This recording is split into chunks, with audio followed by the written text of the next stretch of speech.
Oke. Oke, Baik, siap. Bapak Ibu, saudara, malam ini kita berbahagia karena boleh jumpa melalui media online, meskipun terpisah jarak, namun bisa saling tegur sapa dalam rangka Sarasehan masa Paskah ya. Nah, karena ini Sarasehan, jadi kita nanti ngobrol santai saja, dan di bahan Sarasehan itu ada di halaman 19 sampai cukup panjang, Iya. 20 berapa ya, 28. Itu menurut saya bahannya komplit, panjang, tetapi tidak akan dibacakan semua. Saya akan memaparkan dalam beberapa slide supaya katakanlah bisa meringkas begitu ya. Oke, saya akan menampilkan PowerPoint dulu sebentar.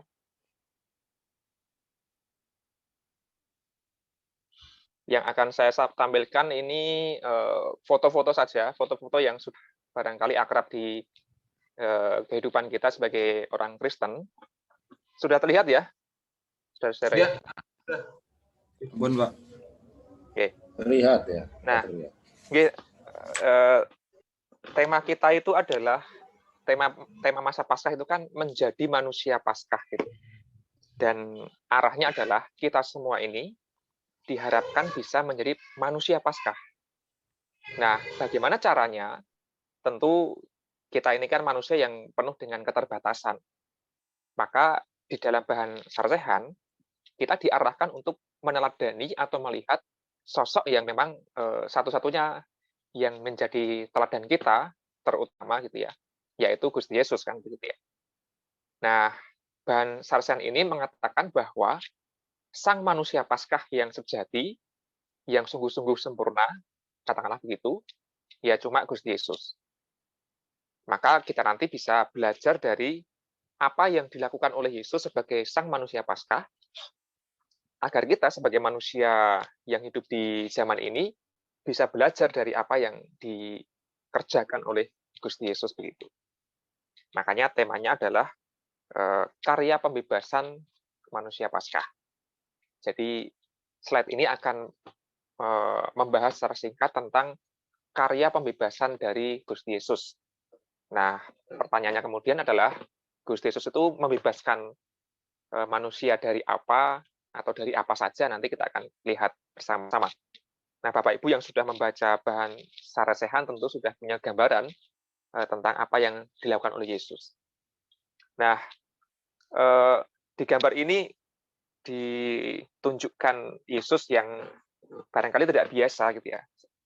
Yesus sedang makan bersama dengan para murid, biasanya itu laki-laki semua, ini ada perempuannya. Kalau biasa gambar yang kita lihat perjamuan itu ya di meja makan lalu duduk di kursi. Nah, ini Yesus itu lesehan dan bahkan jegang gitu ya. Barangkali bagi orang yang belum terbiasa melihat beberapa versi gambar Yesus akan terkejut, loh kok Gusti Yesus kok apa ya, nggak sopan gitu ya, lele pinara kok jegang kan. Tapi menurut apa ya, penelitian sosiologis begitu, memang zaman Yesus ketika orang Israel itu makan bersama, yaitu rata-rata tidak duduk di meja yang tinggi dengan kursi, melainkan duduk di meja yang pendek, lesehan gitu ya. Ya kayak meja pecel lele di mana? Di warung-warung Lamongan itu yang lesehan itu kira-kira begitu. Nah, maka perjamuan Yesus dengan para murid itu diduga kuat berlangsung lesehan, ya santai suasananya, tidak seperti lukisan perjamuan terakhir karya Leonardo da Vinci. Nah, kalau da Vinci itu kan memang orang Eropa ya, dia menginterpretasikan orang Eropa kalau makan ya pasti pakai meja, duduk di kursi kan gitu ya. Nah, padahal zaman Yesus nggak begitu. Nah, Yesus yang kumpul dengan teman-temannya ini, dengan para muridnya ini menjadi sesuatu yang penting kalau kita kan biasa mengingat peristiwa ini lalu fokusnya pada perjamuan kudus gitu ya. Padahal apa yang dilakukan Yesus di meja makan itu tidak sekedar perjamuan kudus atau membasuh kaki, tetapi dari khotbah-khotbah Yesus, dari pengajaran Yesus di meja makan itulah muncul banyak sekali inspirasi. Nah, nanti akan sampai ke sana. Nah, tema karya pembebasan sang manusia Paskah ini adalah tema yang mengajak kita untuk menelusuri seperti apa sih kehidupan Yesus pada zaman itu, seperti apa sih situasi politik, sosial, ekonomi, dan juga keagamaan pada zaman Yesus. Sehingga Yesus ini melakukan karya pembebasan. Karena ada apa? Ada situasi yang waktu itu memang perlu dijawab oleh Yesus. Nah, saya akan menampilkan beberapa gambar tokoh saja, yang nanti beberapa pasti sudah Bapak Ibu langsung paham gitu ya. Pertama tentang situasi politik, situasi sosial, kemasyarakatan. Ada sosok yang bernama Raja Herodes. Lengkapnya itu Herodes Agung. Nah, Raja Herodes ini adalah raja yang bertahta di Yerusalem ketika Yesus lahir dan kemudian Yesus hidup sekian tahun gitu. Meskipun Herodes ini meninggal, Yesus belum meninggal, tapi Herodes sudah meninggal duluan kira begitu ya. Nah, Herodes ini siapa? Dia adalah raja boneka yang menjadi kepanjangan tangan Kaisar Romawi pada waktu itu. Karena apa? Karena waktu itu Yerusalem, Yahudi, itu dijajah oleh bangsa Romawi. Sekitar 50-60 tahun sebelum Yesus lahir. Jadi Yesus itu lahir di dalam masyarakat yang sudah hidup dalam penjajahan kurang lebih 50-60 tahun. Ada di bahan buklet juga kalau panjenengan maos. Jadi situasinya adalah masyarakat di mana Yesus hidup itu adalah masyarakat yang menderita karena terjajah oleh penguasa Romawi di bawah pemimpin yang bernama Raja Herodes Agung yang terkenal kejam dan terkenal jahat. Kita tahu peristiwa Yesus lahir, kemudian ada pembantaian bayi-bayi di bawah usia 2 tahun dan sebagainya. Itu kan contoh. Meskipun Herodes Agung ini tidak melulu jelek, karena dia juga berjasa bagi keagamaan Yahudi sebenarnya. Karena di zaman Raja Herodes lah, Bait Allah itu dipugar menjadi bangunan yang sangat indah dan megah. Nah, itu di zaman Raja Herodes. Nah, selain itu, Bapak, Ibu, dan Saudara, ada nama lain yang tidak kalah terkenal, yaitu Pontius Pilatus. Kalau Herodes itu raja, raja di wilayah Yerusalem dan sekitarnya itu, kalau Pontius Pilatus itu di dalam bahan itu disebutkan sebagai prokurator atau semacam gubernur atau administrator gitu ya, di wilayah Yudea. Nah, dialah yang juga menjadi kepanjangan tangan pemerintah Romawi. Nah, dilalah dia yang juga berhak memutuskan perkara, khususnya pada hal yang serius. Makanya ini kan foto lukisan gambaran ketika Pontius Pilatus itu berhadapan dengan Yesus yang oleh orang banyak diminta untuk dihukum mati gitu ya. Kalau kita tahu ceritanya kan Pontius Pilatus mengatakan orang ini nggak bersalah, nggak berdosa. Ya udah, kalian maunya apa? Terus banyak orang berteriak, salibkan dia, bebaskan Barnabas, bebaskan. Lalu Pontius Pilatus, ya udah, terjadilah apa yang kamu kehendaki. Nah, Pontius Pilatus juga pemimpin yang waktu itu juga terkenal kejam, licik, dan Yesus hidup di zaman ketika masyarakat ditindas oleh para penjajah. Dan akibatnya, Bapak, Ibu, dan Saudara, kalau di bahan itu disebutkan, karena terjajah ya pasti rakyatnya miskin. Ada yang miskinnya itu ya masih bisa hidup, tapi ada yang miskin banget. Nah, dalam bahan Sarasehan itu di buklet disebutkan bahwa orang-orang yang mengikuti Yesus, yang berbondong-bondong itu, Yesus pergi kemana kan sambil derek, ngetut wingking itu ya. Nah, itu adalah orang-orang yang miskin banget gitu ya. Jadi jangan dibayangkan pendengar khotbah di bukit Yesus itu orang-orang pintar, orang-orang kaya, orang-orang yang terpandang. Enggak. Hampir semuanya adalah orang-orang yang menderita, orang-orang yang sangat miskin. Kira-kira begitu. Jadi Yesus hidup dalam situasi masyarakat yang terjajah dan sangat miskin. Maka Yesus ini digadang-gadang sebagai sang pembebas supaya melawan penjajah. Nah, nanti kita sampai ke sana. Nah, Tadi itu situasi sosial politik kemasyarakatan yang dikuasai oleh Raja Herodes Agung dan juga Pontius Pilatus. Dalam kehidupan keagamaan, Yahudi itu ada beberapa golongan gitu ya. Nah, yang pertama adalah orang-orang Saduki, dan yang kedua adalah orang-orang Farisi. Orang Saduki dan orang Farisi ini kurang lebih adalah para pejabat agama Yahudi. Nah, kalau orang-orang Saduki itu lebih pada level bangsawan dengan jubah yang gagah begitu ya. Kalau di Indonesia barangkali semacam majelis ulama gitu ya, yang sering mengeluarkan fatwa. Jadi mereka adalah pemegang otoritas keagamaan yang paling tinggi dan berasal dari kaum bangsawan. Nah, itu biasanya Yesus dimusuhi oleh orang-orang Saduki ini. Nah, orang Saduki itu kebanyakan di Bait Allah beraktivitasnya dan menjadi anggota Sanhedrin gitu ya, majelis agung, majelis ulama yang ulama Yahudi ya, majelis agama Yahudi yang terdiri atas 70 orang. Nah, karena Yesus ini juga berkeliaran di Bait Allah Imam kepala. Ya, semacam itu, imam-imam kepala.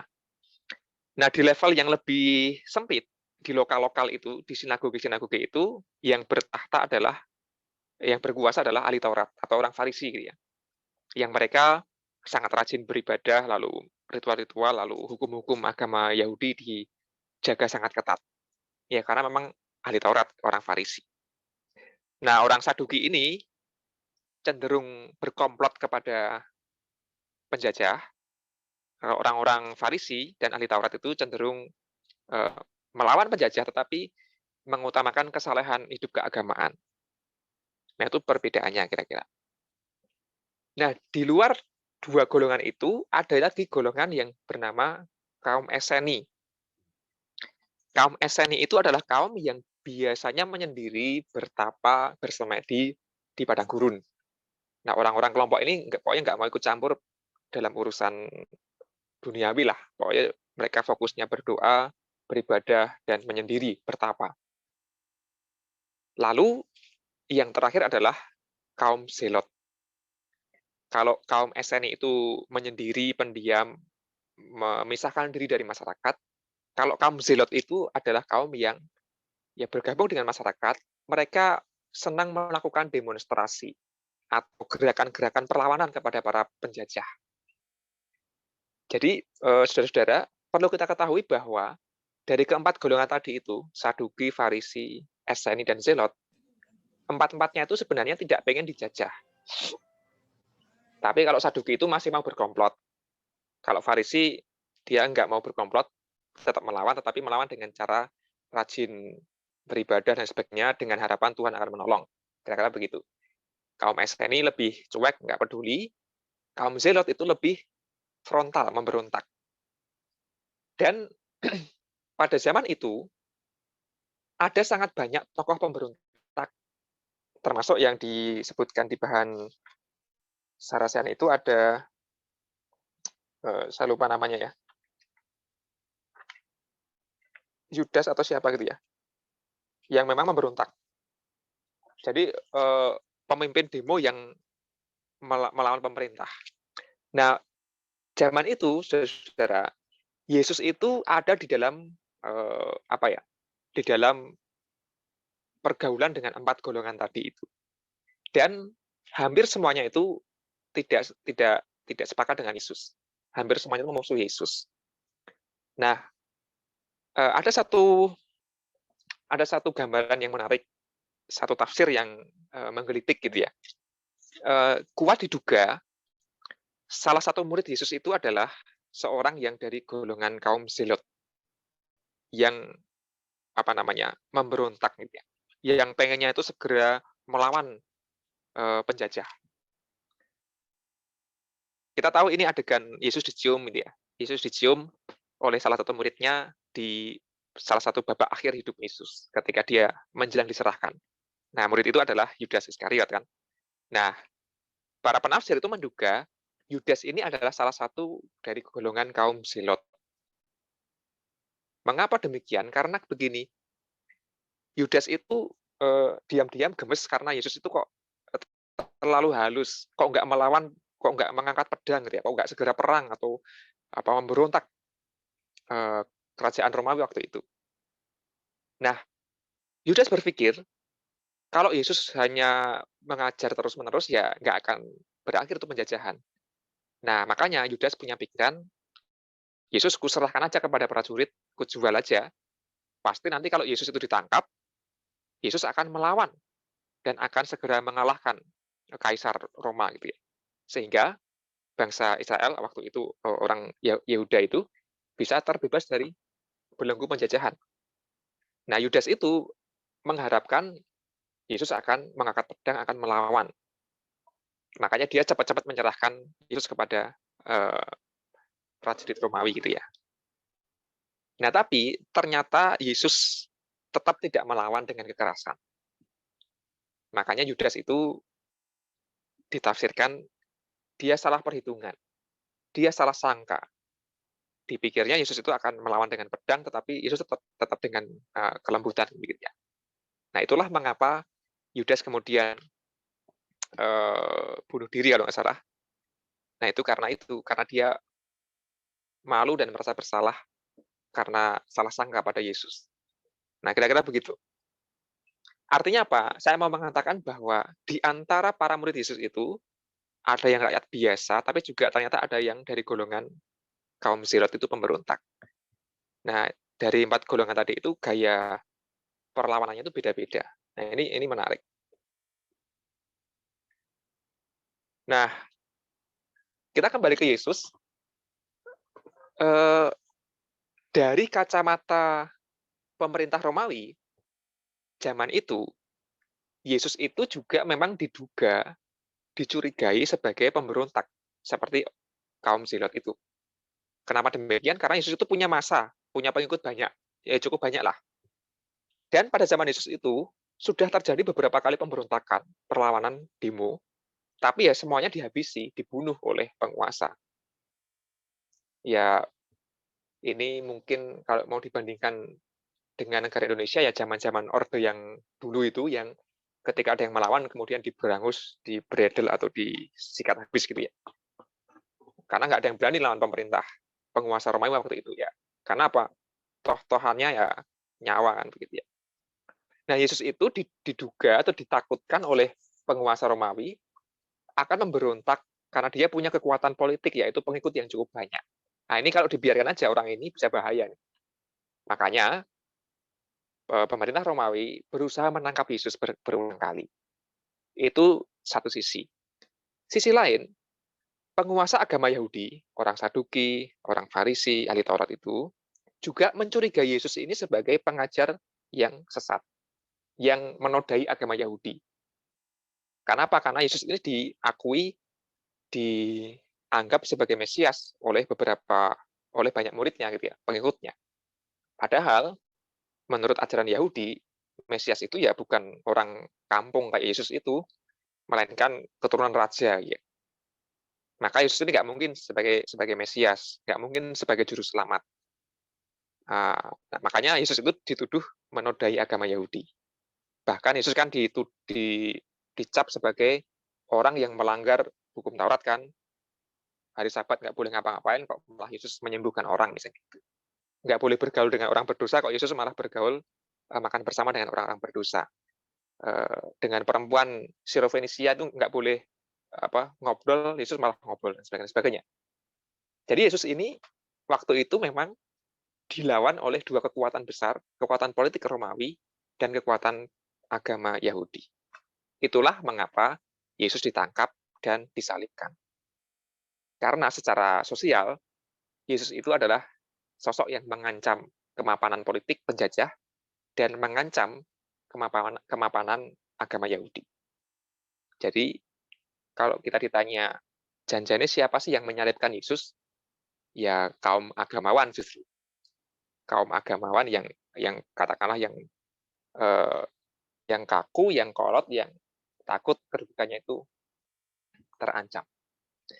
Nah, saudara-saudara, dalam bahan catatan kita, Yesus itu selama hidup memang unik. Dia dianggap sebagai pahlawan, dianggap sebagai pemberontak, dianggap sebagai Mesias, dianggap sebagai Tuhan gitu ya, anak Allah, dianggap sebagai orang biasa saja.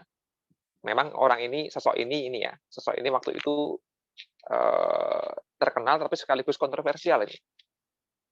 Nah, ya kalau Yesus itu hidupnya berakhir di kematian, disalib, ya ceritanya nggak akan ada Alkitab yang ditulis Injil ya, nggak akan ada gereja, nggak akan ada kita orang Kristen. Kalau Yesus itu hidupnya berakhir di kematian. Mengapa? Ya sama dengan para pemberontak yang lain. Hidupnya ya berakhir di hukuman mati, disalibkan dan sebagainya.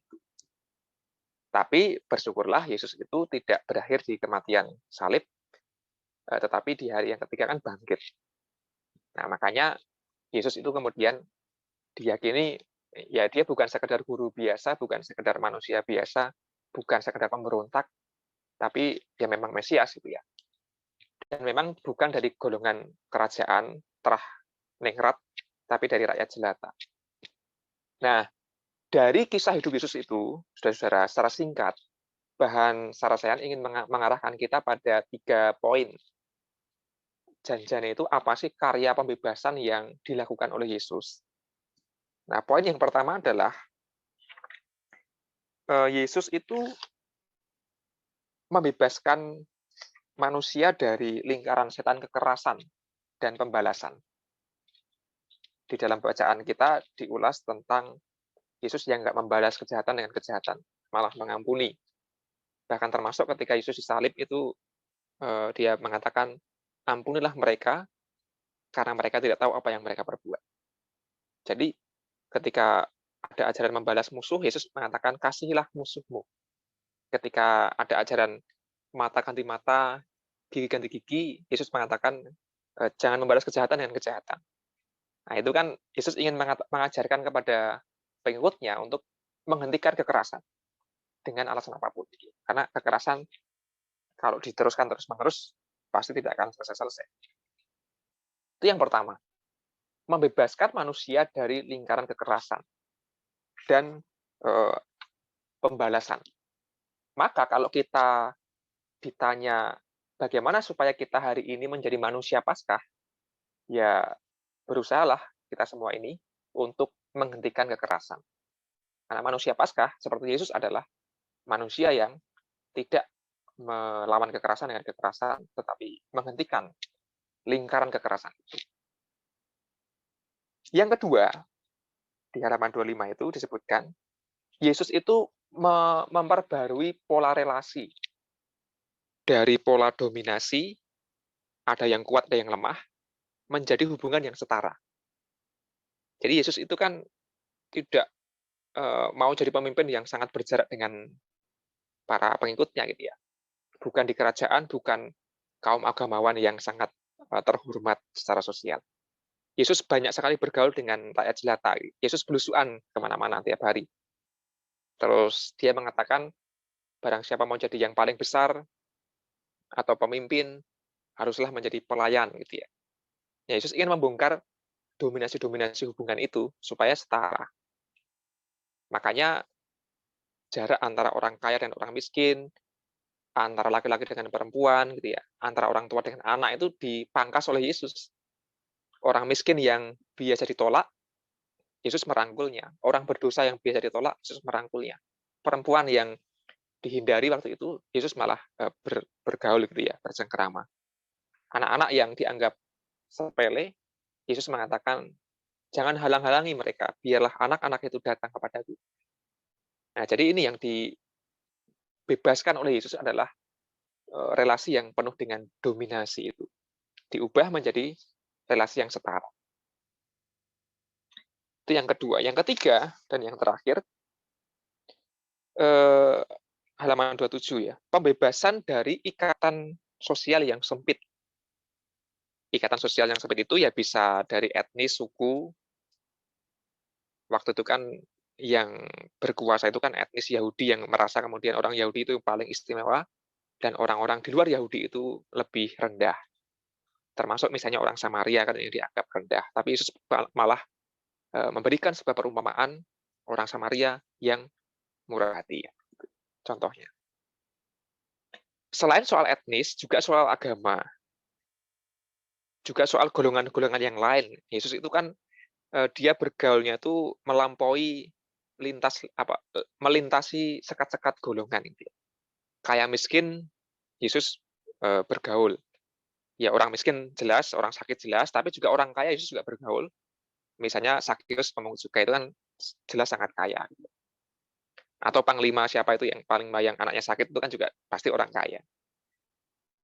Yesus juga bergaul dengan para agamawan tapi juga orang awam. Yesus juga bergaul dengan bahkan orang yang dianggap penjahat. Yesus bergaul dengan orang yang dianggap hina atau sesat, perempuan yang berzina, kedapatan berzina dan seterusnya. Jadi ikatan sosial yang sempit itu dibongkar oleh Yesus dan Yesus bergaul melampaui batas-batas. Nah, artinya kalau kita juga diajak untuk menjadi manusia Paskah, ya mari kita berusaha untuk bergaul dengan sebanyak mungkin orang dari lintas suku, lintas agama, lintas gereja, dan lintas-lintas yang lain gitu ya. Supaya apa? Supaya relasi yang harmonis, terbuka itu bisa terwujud.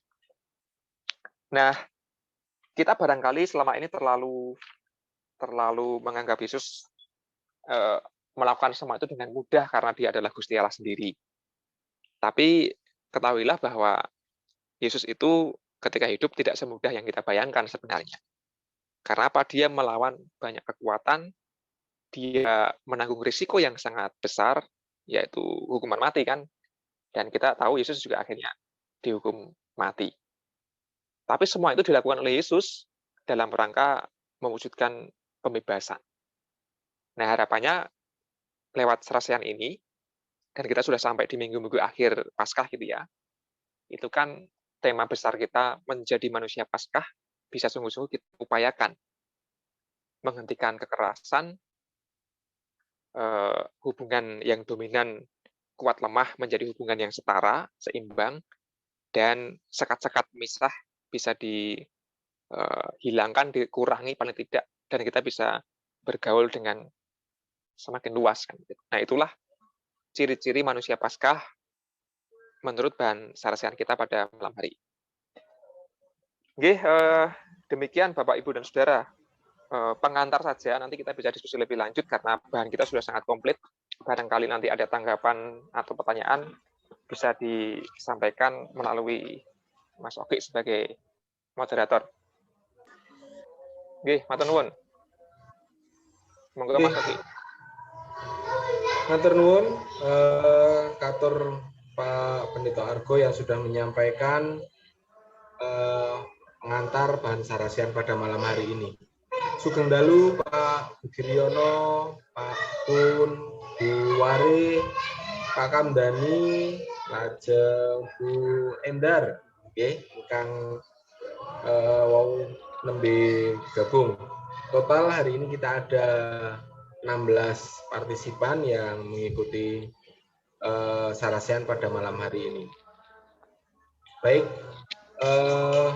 untuk mempersingkat waktu, di dalam bahan sarasehan ada 3 pertanyaan diskusi yang akan kita diskusikan pada malam hari ini. Namun sebelum kita menginjak ke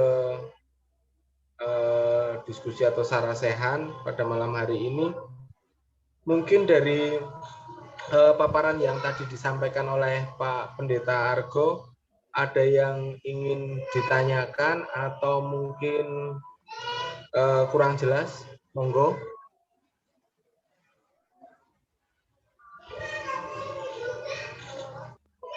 Halo Mas Oki. Halo. Nanti langsung aja melalui diskusinya. Oke. Terima kasih Mas Oki. Bisa nanti langsung. Baik, kita langsung ke diskusi saja. Ada 3 pertanyaan. Saya bacakan dulu ketiga pertanyaan ini, baru nanti kita bahas satu persatu. Ada pertanyaan yang pertama, bagaimana mewujudkan kemanusiaan baru yang terbebas dari lingkaran kekerasan di zaman ini? Kemudian pertanyaan kedua, bagaimanakah mewujudkan kemanusiaan baru yang terbebas dari mendominasi dalam rangka membangun hubungan yang setara? Dan yang ketiga, bagaimana mewujudkan kemanusiaan baru yang terbebas dari sikap eksklusif dalam rangka mewujudkan keterbukaan dengan pihak yang berbeda, yaitu berbeda golongan, agama, suku, bangsa, dan lain sebagainya. Monggo, untuk pertanyaan pertama dulu, bagaimanakah untuk mewujudkan kemanusiaan baru yang terbebas dari kekerasan? Monggo, Pak Pur. Oke, matur nuwun Mas Oki. Ya, Bapak Ibu, ada ibunya ya? Bapak ada. Ibu, selamat malam. Saya akan mencoba saya akan mencoba menjadi yang perdana. Terima kasih untuk Pak Argo, luar biasa. Mungkin Saresian ini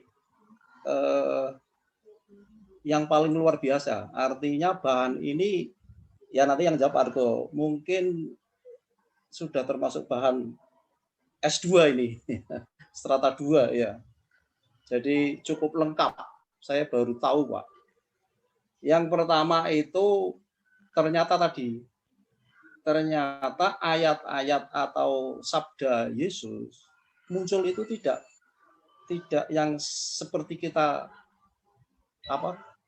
pada gambaran itu muncul kayak sabda Allah yang tiba-tiba, tapi muncul itu dari satu histori. Di sana ada 3 konteks ya. 3 konteks yang tadi sudah dipaparkan oleh Pak Argo. Ini luar biasa bahan ini. Saya tidak nyandak sebenarnya. Yaitu yang pertama adalah konteks histori tadi, kemudian konteks sosial politik, kemudian konteks sosial ekonomi. Nah, contohnya begini, Pak. Yesus pernah mengucapkan, yaitu ini bukti contoh peran politik Yesus. Ada jawaban pada waktu Yesus berjalan setelah bangkit, berjalan dengan 2 orang muridnya. Padahal kami dahulu mengharapkan bahwa dialah yang datang untuk membebaskan bangsa Israel.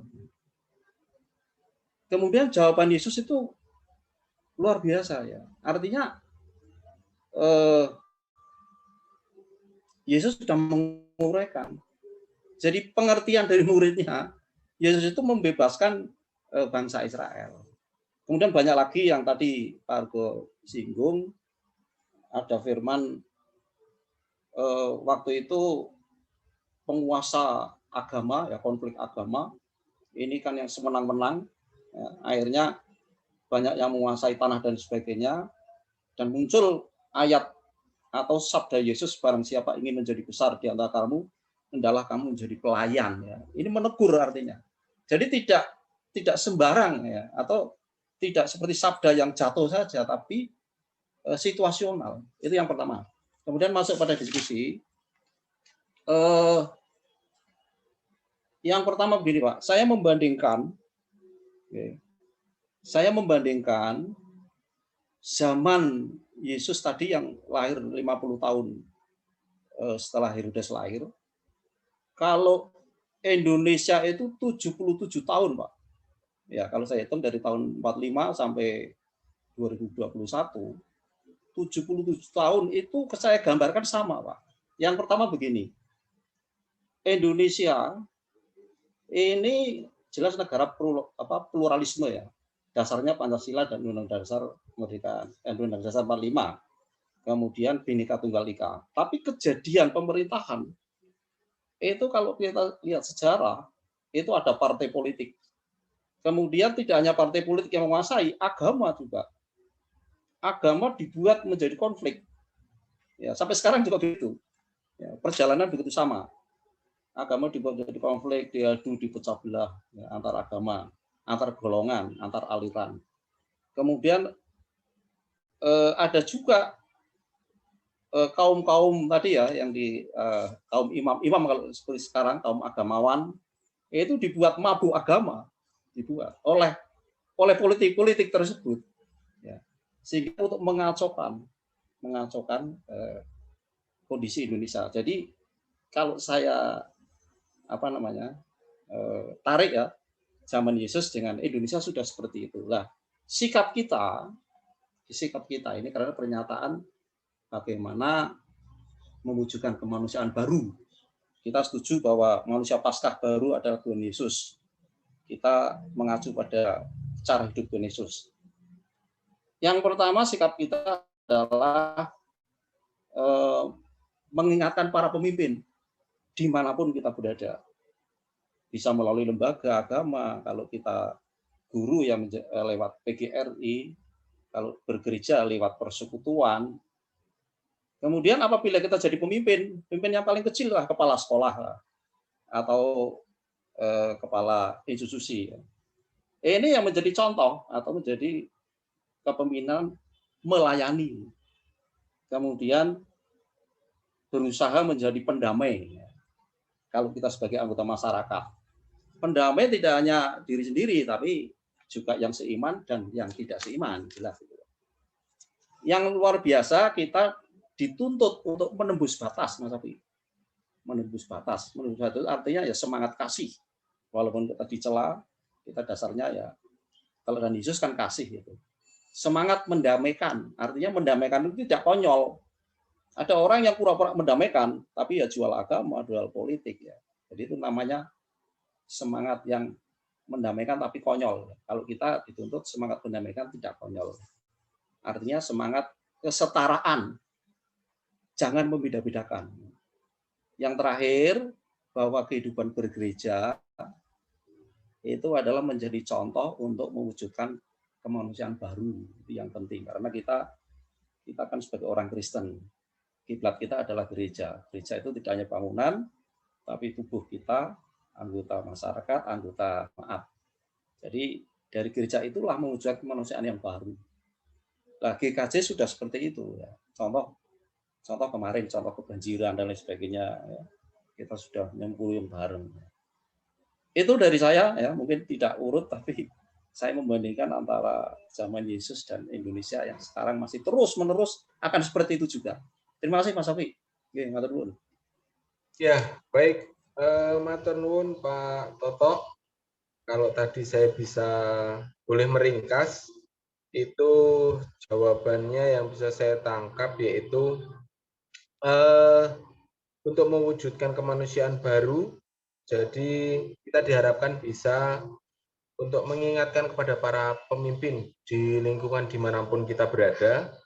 Kemudian yang kedua, apabila kita menjadi pemimpin dalam skup yang terkecil, paling tidak tadi diungkapkan misalnya kalau guru mungkin di kepala sekolah, atau kalau mungkin saya boleh menambahkan sedikit, paling tidak dari kita menjadi pemimpin dalam keluarga kita, itu kita bisa menjadi pendamai bagi siapapun, kemudian menjadi seorang pemimpin yang melayani, yang tentunya didasari dengan semangat kasih. Mungkin itu yang bisa saya ringkas. Monggo Bapak Ibu yang lainnya mau menanggapi, kalau mau disambi dengan ini dulu juga boleh, monggo. Ada yang mau menanggapi lagi? Mas Kuncoro, kok serius teman? Masih menyiapkan untuk pertanyaan yang kedua kah? Monggo Mas. Belum dulu. Pak Pur barangkali, monggo. Kuncoro syukuri baru.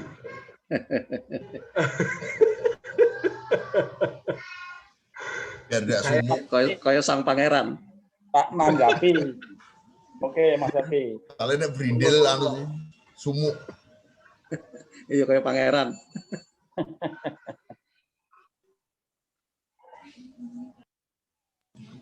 Monggo Pak Pur. Oke, Mas Oke, ini menanggapi apa yang disampaikan Pak Toto, ini sangat bagus dan sangat luar biasa. ya, bahwa saat zaman Tuhan Yesus sampai sekarang keempat golongan ini masih ada, Pak.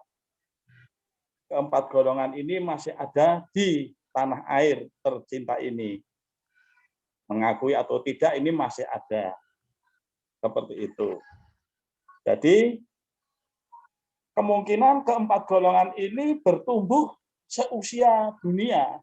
Nanti kalau sudah Tuhan Yesus datang yang kedua kalinya, baru semuanya ini akan selesai. Kemungkinan itu. Kalau kita lihat dari awal sampai dengan saat ini perubahan Tuhan.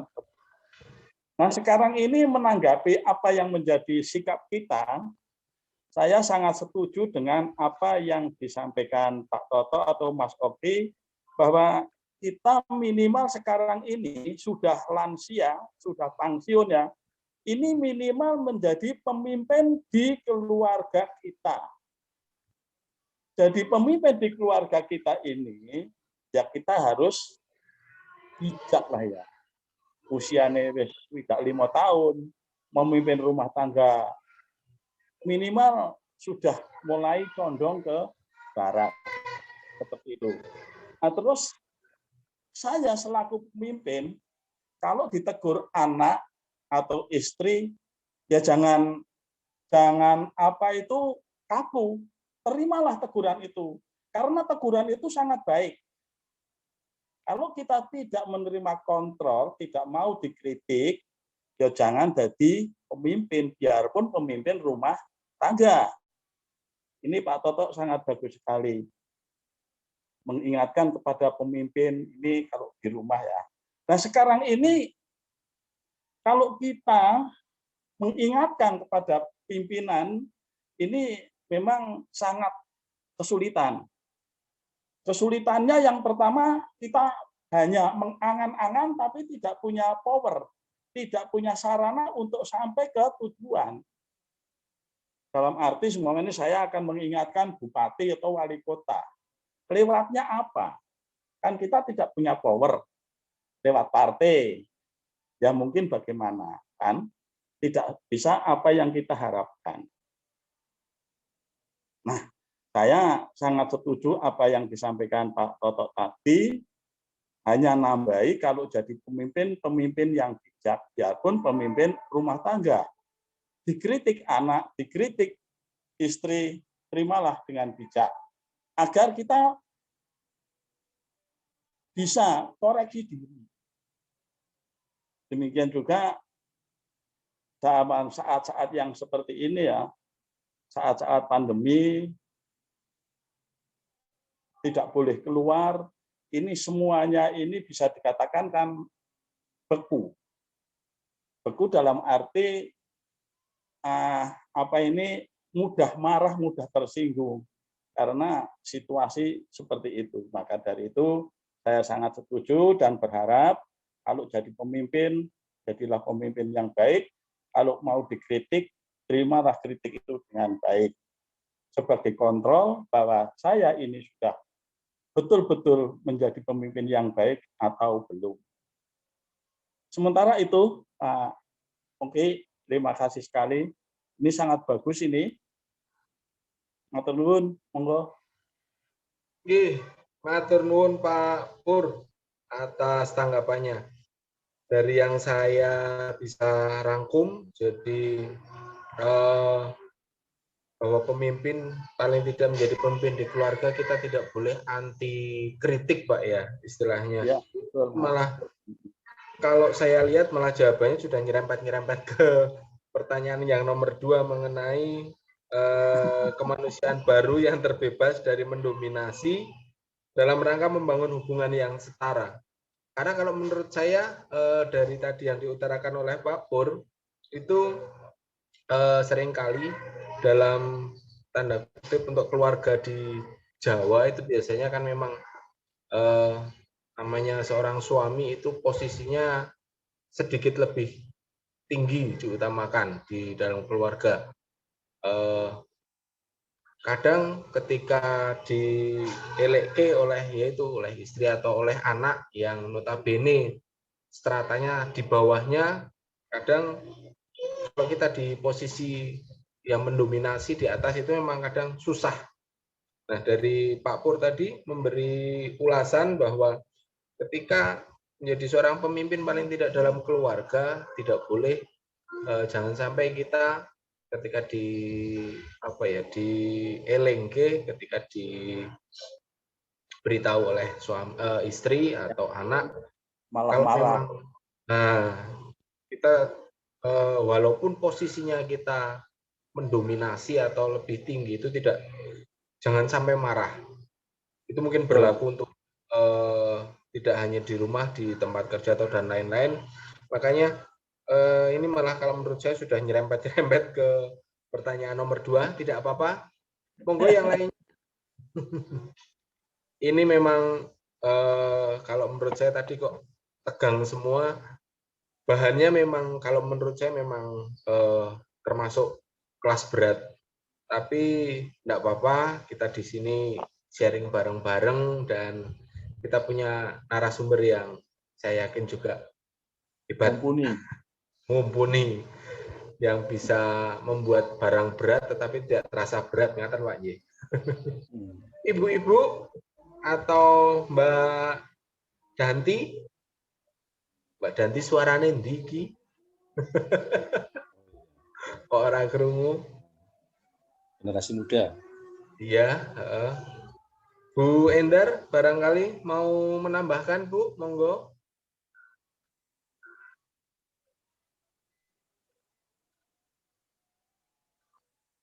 Bentar, udah selesai.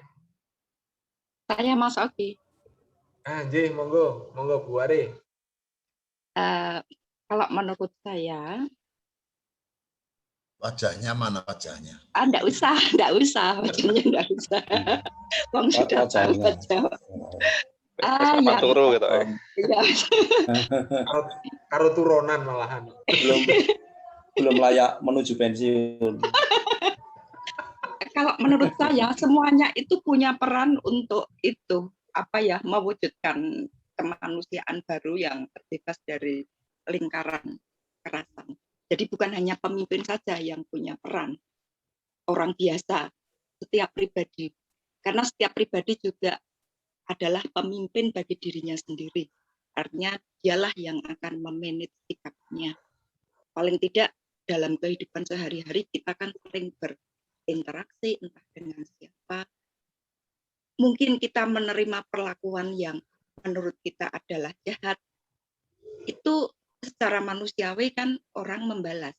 Nah, untuk tidak membalas, apalagi harus membalas dengan kebaikan, itu kan sesuatu yang susah, tapi itu keharusan. Kalau menurut ajaran Yesus itu adalah keharusan supaya lingkaran kekerasan itu terputus. Nah, paling tidak kita tidak membalas kejahatan dengan kejahatan yang sama. Paling tidak kita berusaha seperti itu, setiap pribadi itu sudah merupakan peran walaupun kecil ya untuk mewujudkan kemanusiaan baru yang mungkin agak jauh dari lingkaran kekerasan zaman ini. Zaman ini itu adalah zaman yang sangat keras, bullying dan sebagainya. Nah, itu harus kita sikapi tidak dengan keras juga. Ketika kita dibully, tidak perlu membalas membuli. Tapi itu tidak mudah. Tapi kita tidak mudah itu bukan berarti tidak bisa. Ngaten mawon Mas Oki, terima kasih. Nggih, matur nuwun Bu Ware atas ulasannya. Jadi kalau tidak mudah itu berarti angel Bu nggih. Jadi ulasannya sebagai pribadi yang sekaligus berarti pemimpin bagi dirinya untuk mewujudkan kemanusiaan baru yang terbebas dari lingkungan kekerasan, paling tidak kita tidak berusaha membalas kekerasan dengan kekerasan. Nah, yang kita bahas di sini, seperti kita ketahui bahwa kekerasan bukan hanya berupa kekerasan fisik saja, namun di sekitar kita yang kadang sering tidak kita sadari, kekerasan secara verbal, kemudian kalau saya mengamati juga mungkin kekerasan secara virtual atau apa istilahnya mungkin ya. Jadi kadang ketika kita menggunakan media sosial, kadang kita secara tidak langsung melakukan kekerasan, antara lain juga dengan bullying tadi, yang oleh Bu Ware juga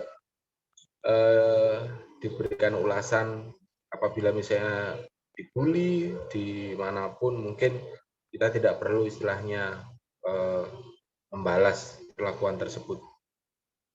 Baik, monggo untuk yang pertanyaan 1 saya pikir sudah cukup. Nanti ini kita lanjut ke pertanyaan nomor 2 dan 3 sekaligus. Kemudian nanti setelah ulasan dari Bapak Ibu langsung nanti biar dibundeli oleh Pak Pendeta, ngaten? Atau ini mau dibundeli dulu? Oke. Langsung aja nanti Mas Oki. Ye. 1, 2, 3 diselesaikan. Nah, nanti Pak Argo sebagai sangu ben ojo kelalen. Oke, siap Pak. Baik, monggo. Mungkin ada yang mau menceritakan pengalamannya mungkin di sekitar kita, pengalaman kita untuk membangun hubungan yang setara dalam rangka mewujudkan kemanusiaan baru. Kita sebagai umat yang sudah diselamatkan Tuhan, jadi manusia baru yang terbebas dari dominasi dalam rangka membangun hubungan yang setara, atau sekaligus juga untuk mewujudkan keterbukaan terhadap pihak yang berbeda. Pak Rebo, mau menawi, monggo.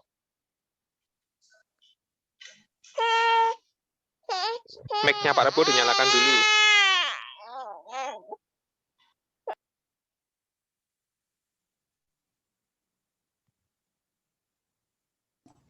Di awang arep melu ki mau. Pun monggo Pak D, mun saged. Nggih, monggo. Sip.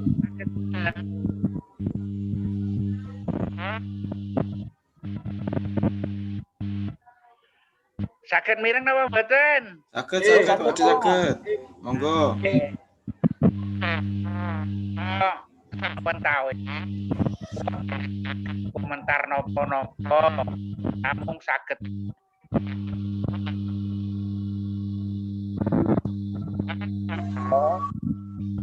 Pedot. Bapak Ibu kados mbikak sejarah ingkang sampun kepengker dados asalipun rembakan Mas Oki.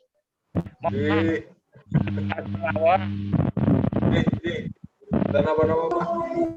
Yang jelas hadirnya Pak Rebo dalam pertemuan Zoom malam ini memberikan makna tersendiri, Pak. Ya, semangat, Pak. Memberikan suasana yang beda. Monggo, ada yang mau menanggapi? Mas Kun iki, Mas Kun durung nyuwara ora asik ya. Ayo ah.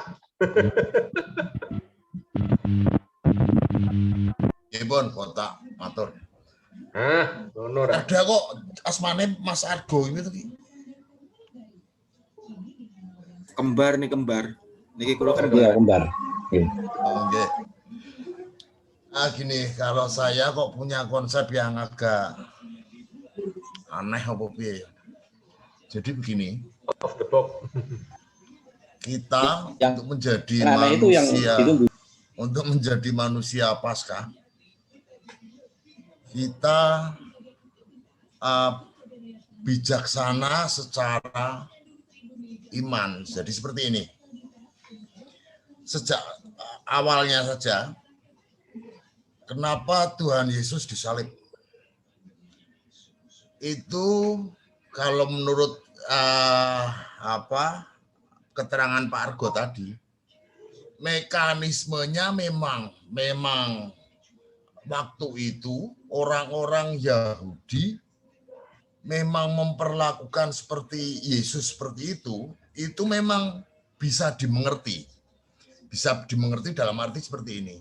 Jadi ajaran para imam untuk orang-orang di sekitar orang-orang Yahudi itu memang hukumannya menghujat Allah adalah hukuman mati. Itu cukup dimengerti. Kemudian yang kedua, kenapa kok Barabas yang dibebaskan menggantikan Yesus?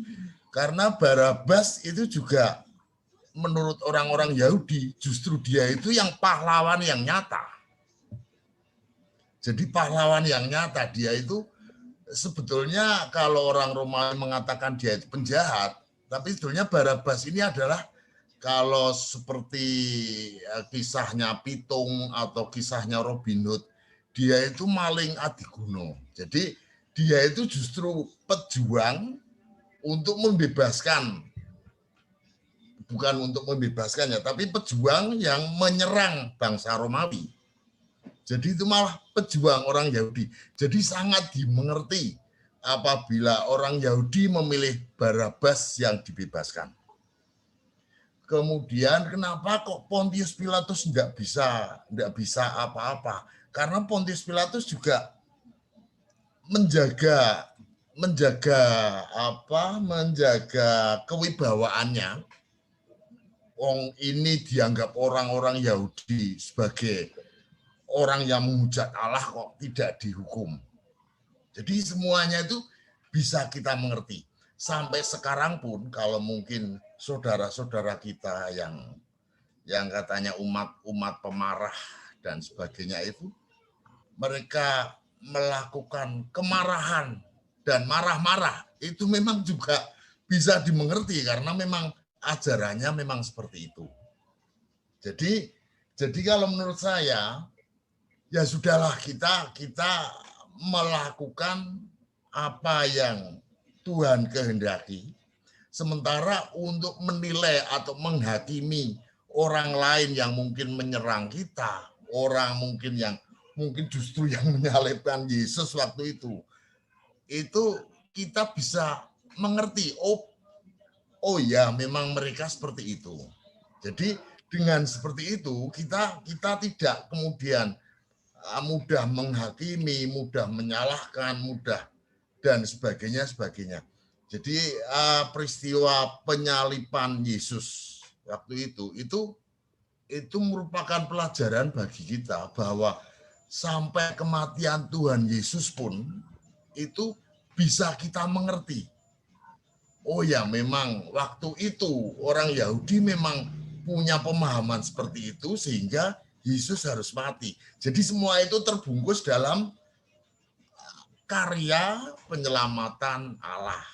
Walaupun ceritanya harus ada pengkhianatan Yudas, harus ada Pontius Pilatus yang tidak bisa berbuat apa-apa,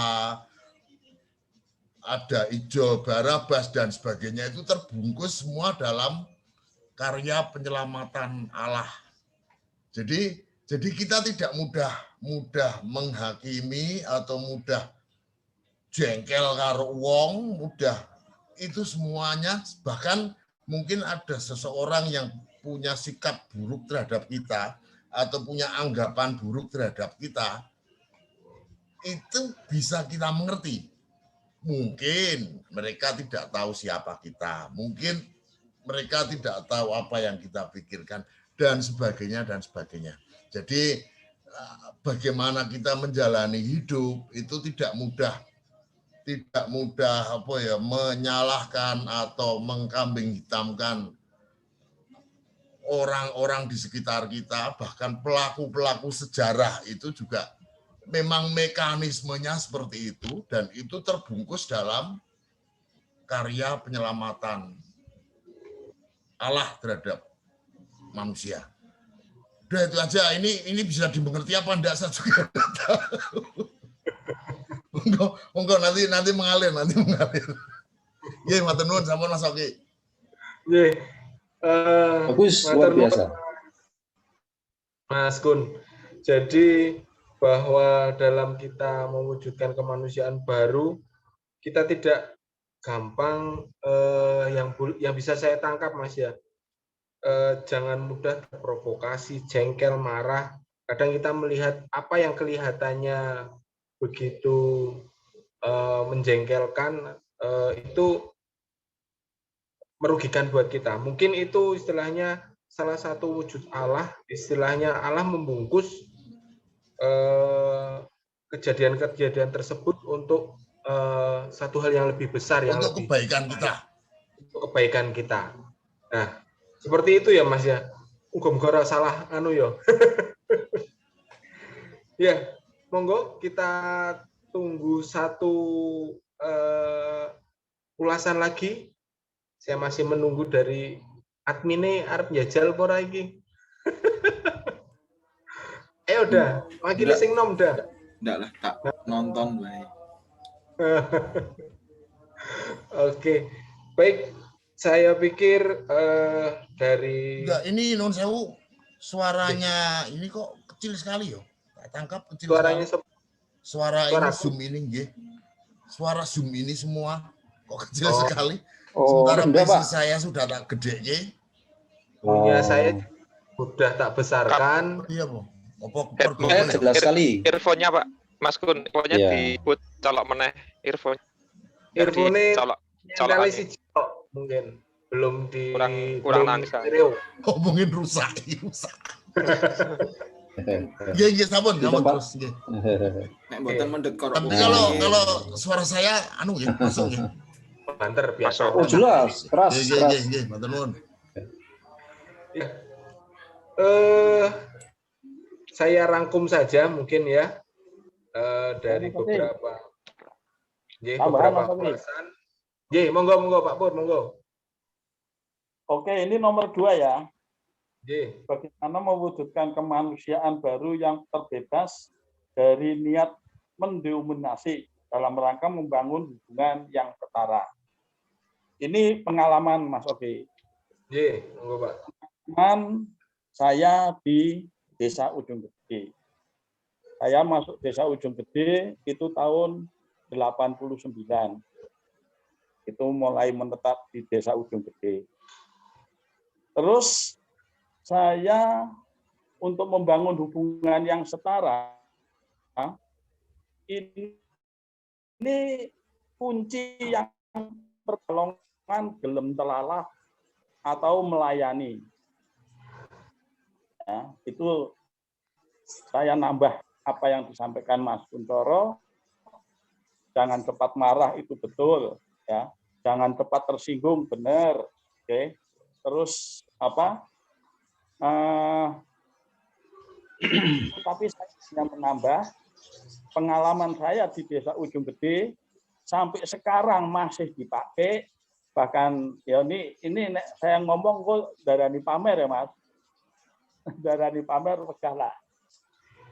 Ini yang pertama kuncinya, ini yang pertama kalau menjadi manusia baru, ini yang pertama siap melayani, siap menerima kritikan, jangan cepat marah, dan jangan berburuk sangka kepada orang lain. Ini kalau mau membangun hubungan yang setara. Sementara itu aja Mas Oki. Nek saya ceritakan kok darani pamer repot untuk malah. Nggih, matur nuwun Pak Pur. Jadi tambahannya untuk membangun hubungan yang setara harus selain siap melayani, kemudian tidak cepat marah, melalah atau yaitu tadi melayani, kemudian tidak berburuk sangka atau kalau bahasa teman kita tidak suudon. Ya, itu betul Mas. Berarti harus husnudon Pak ya. Baik, untuk yang berikutnya ada yang akan memberikan ulasan atau tambahan barangkali untuk pertanyaan nomor 3. Saya bacakan dulu sebelumnya. Bagaimanakah mewujudkan kemanusiaan baru yang terbebas dari sikap eksklusif dalam rangka mewujudkan keterbukaan terhadap pihak yang berbeda, baik berbeda golongan, agama, suku, dan lain-lain. Monggo.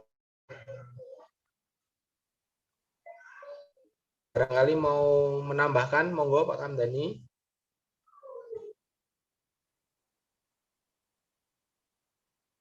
Oke. Bu Endar, kok enggak kedengaran ini? Pak Agus Jati.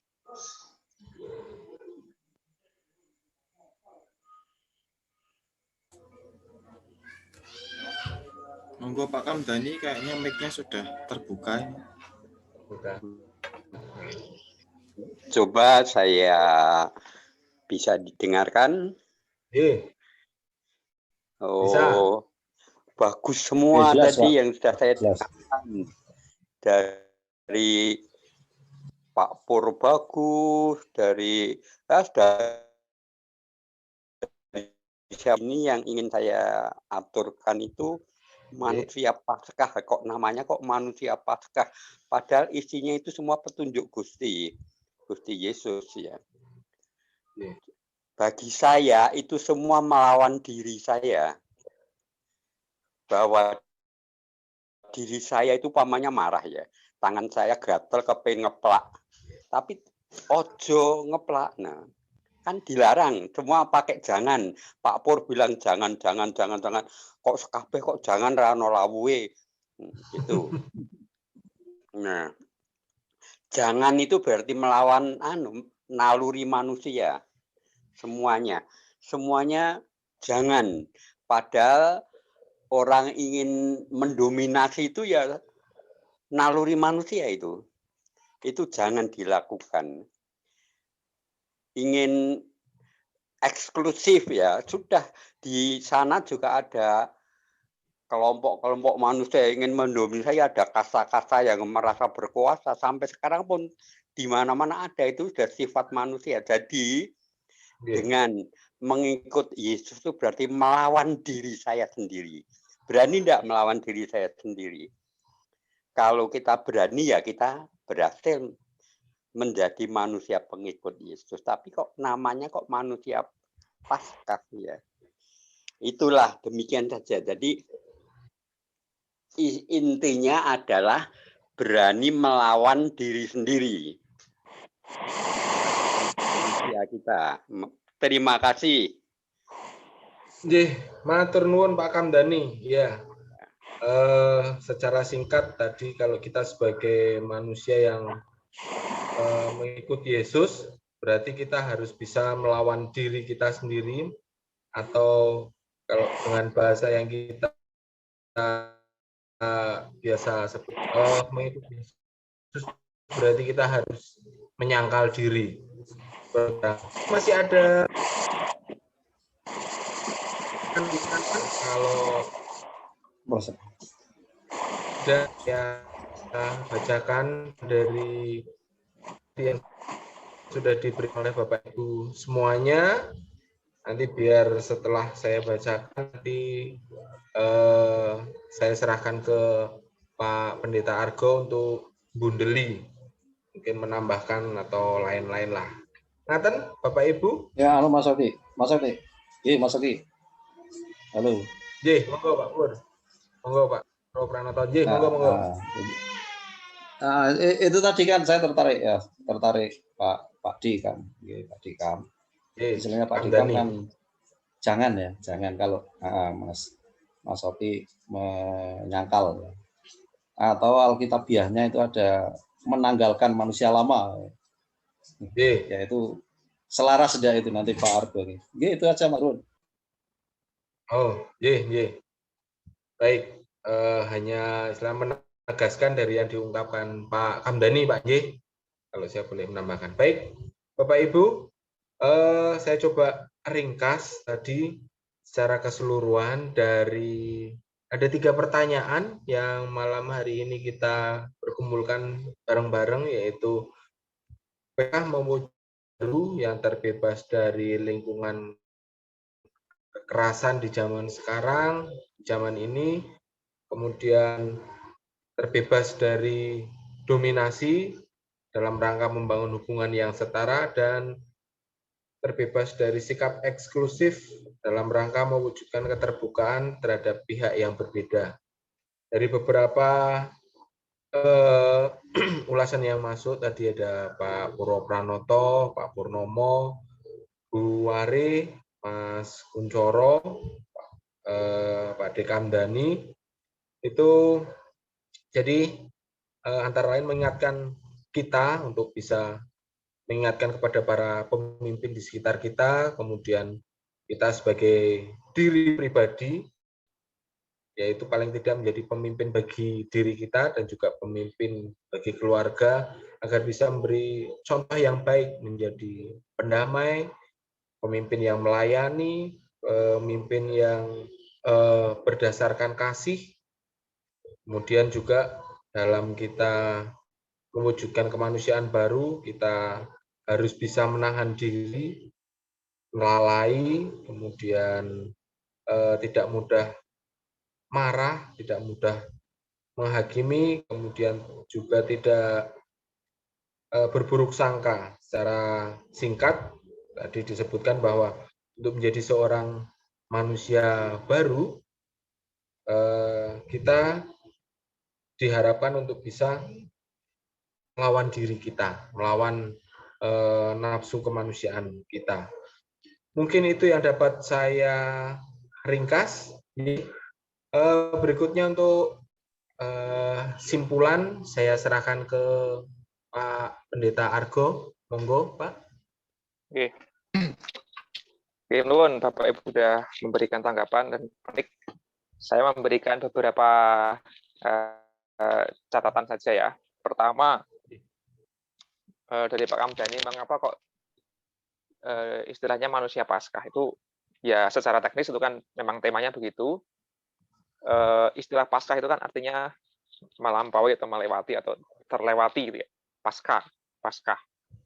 Itu kan peristiwa ketika Allah tidak menghukum Israel ketika di Mesir itu yang tulah ke-10 itu yang anak sulung mati karena umat Israel mengoleskan darah domba itu di ambang pintu rumah, lalu maut itu melewati orang-orang Israel, maka selamat. Artinya peristiwa Paskah adalah peristiwa pembebasan atau penyelamatan Allah dari kehidupan yang lama menuju kehidupan yang misalnya Pak Purwo Pranoto ya. Arahnya adalah manusia Paskah adalah manusia yang sudah merasakan pembebasan atau penyelamatan dari Allah itu. Berarti hidupnya tidak lagi dalam gunggungan dosa. Ibaratnya saya tidak, tetapi sudah menjadi orang yang merdeka. Nah, itulah makna manusia Paskah. Kalau versi Perjanjian Lama ya Israel. Nah, versi Yesus, versi gereja adalah terbebas dari kuasa-kuasa dosa, diselamatkan bahkan oleh Yesus kan begitu ya, menjadi manusia yang hidup dalam keselamatan. Kira-kira begitu konsep manusia Paskah. Ini soal istilah aja. Nah, Yesus itu kan oleh bahan Sarasan ini disebut sebagai sang manusia Paskah yang sejati, karena dia melakukan karya penyelamatan, karya pembebasan. Nah, bagaimana supaya kita bisa menjadi manusia baru atau manusia Paskah itu? Ya, kita nonton model kita, yaitu Yesus, teladannya Yesus. Makanya tadi diulas dari sisi historis, sosial, budaya, dan sebagainya itu ternyata Yesus melakukan banyak sekali karya yang tidak berada di ruang hampa gitu ya. Tetapi memang ada situasi yang sangat real dan sangat konkret yang coba dijawab oleh Yesus. Kira-kira itu soal penjelasan istilah mengapa kok manusia Paskah. Intinya adalah manusia yang punya semangat pembebasan, yang merdeka, yang tidak lagi hidup dalam gunggungan dosa dan sebagainya. Makanya tadi 3 diskusi kita mengarah ke sana. Dan respon yang kedua, betul bahwa pada akhirnya menjadi manusia Paskah itu menjadi manusia yang mengalahkan diri sendiri gitu ya. Paulus di dalam Filipi menggunakan istilah mengosongkan diri atau kenosis gitu ya. Nah, Yesus itu kan memberikan teladan yang sangat luar biasa. Dia Allah yang menjelma manusia, tidak mewujud dalam diri seorang raja di istana gitu ya misalnya, atau pembesar agama, melainkan Yesus lahir dan hadir sebagai rakyat jelata kan gitu ya, orang kampung Nazaret, anak tukayu kan gitu ya. Bahkan Yesus menjadi manusia biasa yang sampai sangat terhina, bahkan mati juga dengan sangat hina disalib. Nah, itu kan merendahkan diri, mengalahkan diri sendiri, mengosongkan diri, kalau bahasa teologisnya. Nah, itu yang menurut saya luar biasa susahnya Dan Yesus sudah memberikan teladan yang luar biasa. Tapi saya pikir kita juga perlu ya berusaha lah, meskipun tidak mungkin bisa sesempurna Yesus. Mengosongkan diri atau mengalahkan diri sendiri tadi. Nah, Yesus adalah sosok yang sudah berhasil kayak gitu, sehingga dia bisa melakukan karya-karya yang membebaskan. Dia tidak lagi mencari jabatan atau pujian atau keunggulan duniawi gitu ya. Itu udah selesai dengan itu Yesus itu. Nah, itulah mengapa masa Prapaskah itu adalah masa di mana kita diajak untuk berpuasa dalam rangka melatih rohani kita supaya bisa seperti Yesus, mendekati lah paling tidak. Dan mengapa 40 hari? Karena Yesus itu kan pernah berpuasa 40 hari ya. Dan Yesus berpuasa sebelum melakukan aksi apapun gitu ya, sebelum melakukan mukjizat, sebelum meter-meter di banyak kota dan daerah. Itu Yesus berpuasa dulu, jadi Yesus sudah disiplin rohani melatih supaya dia tidak lagi terikat pada hal-hal yang sifatnya duniawi tadi. Sehingga Yesus mempersembahkan hidupnya total untuk sesamanya dan sebagainya. Nah, itu yang kedua. Nah, menanggapi Mas Kun, itu semakin menjelaskan juga mengapa Yesus mengatakan, ya Bapa, ampunilah mereka karena mereka tidak tahu apa yang mereka perbuat. Ya, para prajurit itu yang menyalib Yesus itu, yang menyiksa Yesus itu kan, ya orang-orang nggak tahu mau bagaimana lagi. Ya, sudah diampuni saja. Yesus bisa memahami kenapa orang-orang itu menyiksa dia. Yesus paham mengapa kok Pontius Pilatus bersikap begitu. Mengapa Herodes begitu, mengapa pemimpin agama begitu ya. Yesus tahu sama itu, maka dia nggak terlalu emosional dan nggak terlalu. Yesus tahu mengapa Yudas melakukan itu, makanya dia tidak menghukum Yudas cepat-cepat. Yesus tahu mengapa muridnya memotong telinga tentara Romawi gitu ya. Dan jadi kemampuan untuk memahami situasi itu memang menjadi sangat penting sehingga kita tidak terbawa emosi dan tidak mudah marah atau tersinggung tadi yang diungkapkan di depan.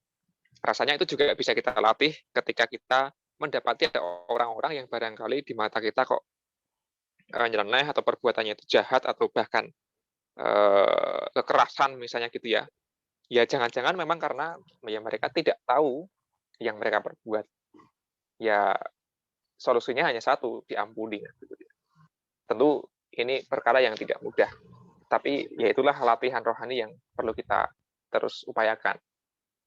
Nah, itu yang ketiga. Yang keempat, melalui sarsean ini kita diperhadapkan pada sebuah pemahaman yang tidak sekadar memandang Yesus sebagai sosok yang sangat spiritual atau surgawi gitu ya. Tapi Yesus itu ternyata sangat manusiawi, khotbah-khotbahnya, pengajarannya, dan tindakan-tindakannya itu ternyata politis gitu ya. Karena ada situasi politik yang ingin dijawab. Yesus membela orang-orang miskin. Tadi kan ada pertanyaan, bagaimana cara kita mengkritik pemerintah? Apakah dengan lewat nyalek atau adalah seperti Yesus itu melakukan edukasi, membela orang-orang yang tersingkirkan dan tersisihkan. Di saat penguasa itu terlalu jauh dan tidak bisa digapai, ya kita bisa melakukan dengan cara menjangkau orang-orang yang paling menderita dan paling menjadi korban. Nah, itu sudah merupakan tindakan politis. Nah, memang waktu itu Yesus melakukan dua hal itu, membela orang yang lemah, miskin, tertindas, sekaligus, tanda kutip, menantang penguasa. Penguasanya nggak tanggung-tanggung, dua penguasa sekaligus, politik, penguasa politik Romawi, penguasa agama Yahudi. Nah, Yesus itu dianggap sebagai orang yang berbahaya seperti Barabas itu. Nah, dulu Barabas itu lebih ini, aksinya itu lebih spektakuler daripada Yesus, sampai melawan memberontak penguasa. Kalau Yesus kan nggak sampai begitu. Makanya kalau orang banyak tadi Mas Lun mengatakan, bebaskan Barabas, karena mereka itu menghendaki pemimpin yang lebih garang. Gitu ya. Nah, Yesus itu terlalu lemah tadi ya. Makanya Yudas sampai menjerumuskan Yesus supaya bisa berperang betulan, ternyata enggak juga. Nah, itu karena orang banyak memang waktu itu menunggu Sang Ratu Adil, menunggu Sang Mesias, menunggu siapa yang bisa membebaskan mereka dari belenggu penjajahan yang sudah terlalu lama dan sudah terlalu bikin menderita gitu. Makanya ada sosok yang muncul dihabisi oleh penguasa. Barabas muncul, ditangkap. Yesus muncul, dibunuh. Dan banyak lagi waktu itu. Ternyata gagal semua. Mesias tidak kunjung datang. Nah, itu kan pengharapan yang udah lama ditunggu-tunggu. Para murid Yesus pun kan menunggu, kok Yesus itu nggak segera perang sih? Udah kelamaan gitu ya. Makanya tadi yang dibaca Pak Toto, kisah Emmaus tadi kan, yaitu harapan para murid itu ya Yesus yang akan memberontak, melawan penguasa, membebaskan secara politik. Ternyata enggak juga. Ya.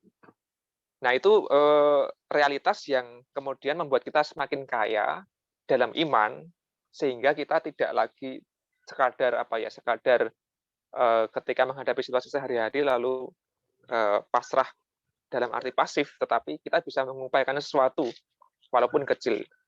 Ya minimal kita tidak ikut arus kekerasan, pertanyaan pertama tadi kan.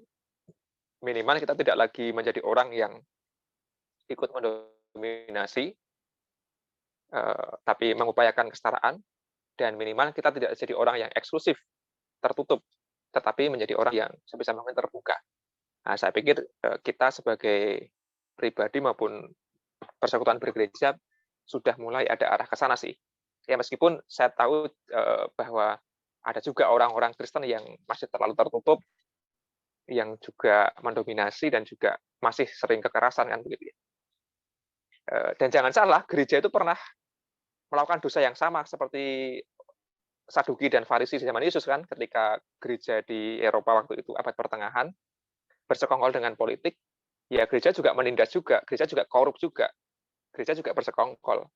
Itulah mengapa ada reformasi gereja misalnya gitu kan, perlawanan-perlawanan kepada sikap gereja yang ternyata tidak cukup bertanggung jawab. Nah, semoga kita bisa menjadi manusia Paskah ya, meneladani apa yang dilakukan oleh Yesus, meskipun kita tidak perlu toh nyawa seperti Yesus lakukan, tapi ya dalam aksi-aksi kecil yang bisa kita perbuat dalam kehidupan kita sehari-hari. Kira-kira begitu, Mas Oki dan juga saudara-saudara, ulasan saya. Ya, apakah ini bisa menyimpulkan apa tidak? Monggo saja, tetapi nanti bisa juga ditanggapi lagi. Kalau mau diulas lagi ya monggo, atau kalau nanti sudah tutup dulu baru kita ngobrol juga boleh-boleh aja. Oke, matur nuwun. Oke, matur nuwun sangat Pak Nito Argo. Dari yang saya simpulkan bahwa dari Pak Argo sudah memperjelas masing-masing dari ulasan yang tadi Bapak Ibu berikan, bahkan memberikan istilah detail yang lebih jelas, sehingga apa yang sudah kita sampaikan dapat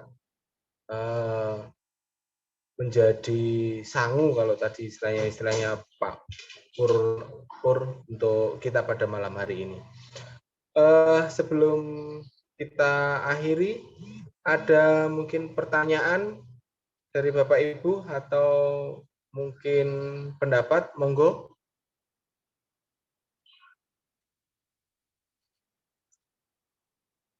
Baik, kalau tidak ada, kita tutup acara Sarasian pada malam hari ini.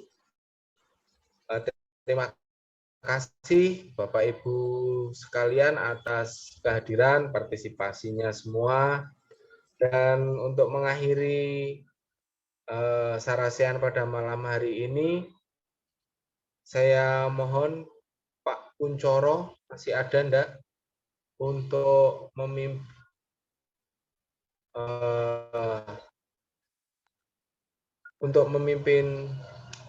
doa.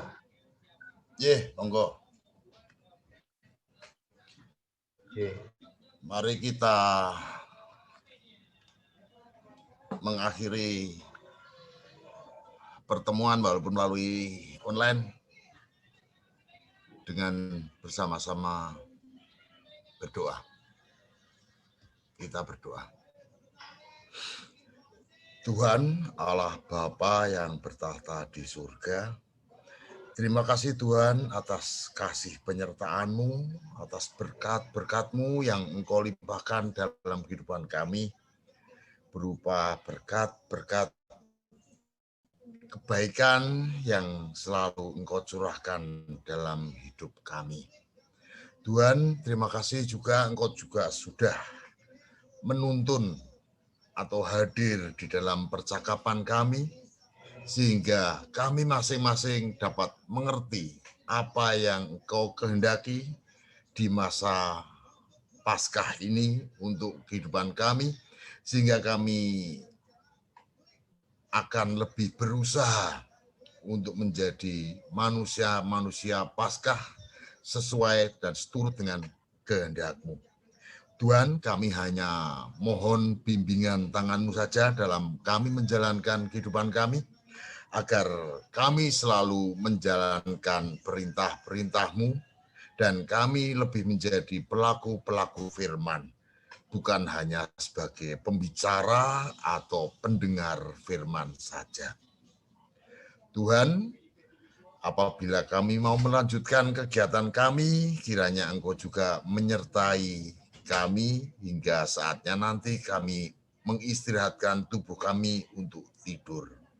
Dan kiranya Engkau juga menyelimuti kami dengan kasih-Mu, sehingga istirahat kami di malam yang penuh rahasia adalah hanya sesuai dengan kehendak-Mu saja. Ampuni Tuhan segala dosa dan salah kami. Di dalam Kristus kami telah berdoa dan bersyukur. Amin. Amin. Oke, Sugeng Dalu.